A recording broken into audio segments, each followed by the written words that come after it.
Browsing through numerous studies and journal articles has become a routine for me, driven by both my academic obligations and personal curiosity, and given my status as a biology student. Every day, I search for and click on links to online studies that I believe will provide me with desired information, always with the hope that they are freely accessible. I've noticed that the majority of the articles I encounter display only the abstracts of the studies and then proceed to instruct me to pay a significant sum of dollars to access the full content.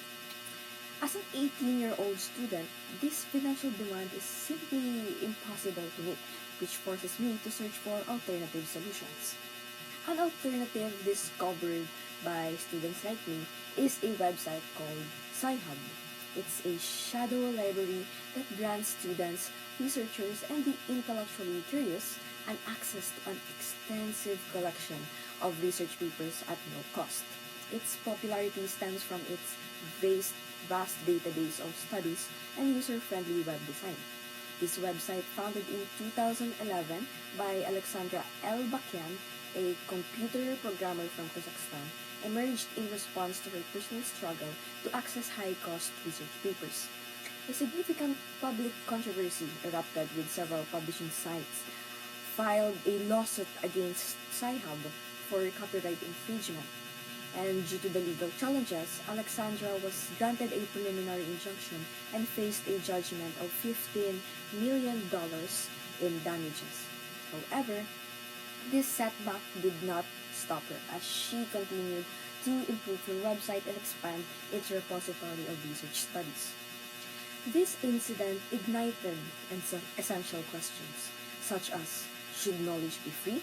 And is academic piracy unethical? Before delving into these inquiries, it's crucial to comprehend how the scientific publishing industry works. Research journals are not authored by journalists, but by scientists who undertake extensive and intensive studies to gather the findings they subsequently convey to the community. Following the research process, authors must find a way to make their work accessible to the public, which leads to the existence of publishing websites. To have a scientific journal published, it must pass through a series of evaluation processes known as peer review.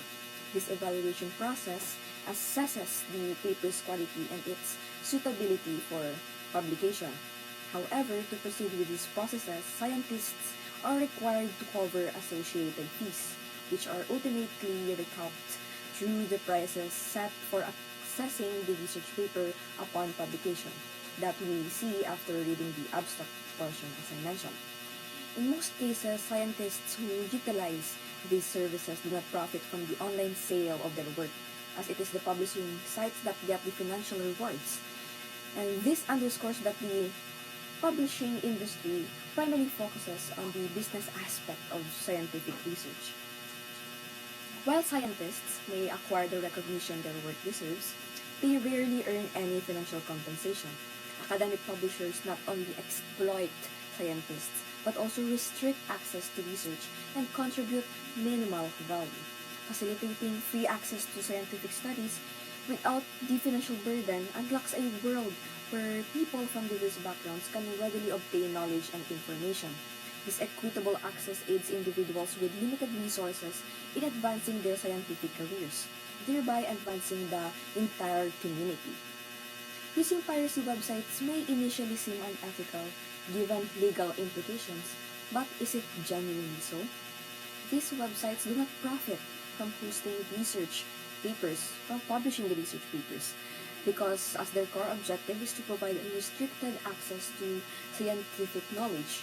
Furthermore, most research studies and their authors are already government funded, and these websites do not obstruct this funding.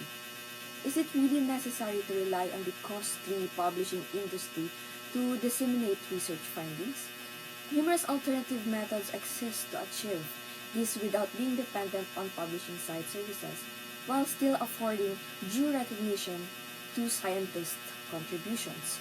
An excellent option would be a non-profit non-profit website offering review services and publishing scientific journals at no cost, freeing users and researchers from subscription fees or charges for accessing research papers.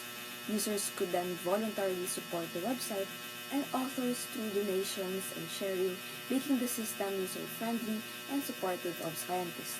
Another recommendation involves urging the government to adequately fund the academic sector, especially in countries where it is not viewed as a priority. In the absence of proper funding and support, scientists are compelled to use publishing sites to disseminate their work, potentially leading to discouragement as limited support translates to diminished income for scientists. Government must acknowledge how investments in the academia can foster a country's development through scientific progress. In conclusion, the accessibility of scientific knowledge has become a pressing issue in today's world, in particularly for students and researchers who often face exorbitant fees when seeking information from academic publishing sites. The emergence of platforms like SciHub in response to this problem has ignited a significant debate regarding the ethics of academic piracy and the question of whether knowledge should be free. The scientific publishing industry, driven by profit, may now be considered as a scheme, since these big companies profit off scientists' work. The existing system not only fails to benefit the scientists who conduct the research but also limits access to knowledge, hindering the advancement of individuals with limited resources.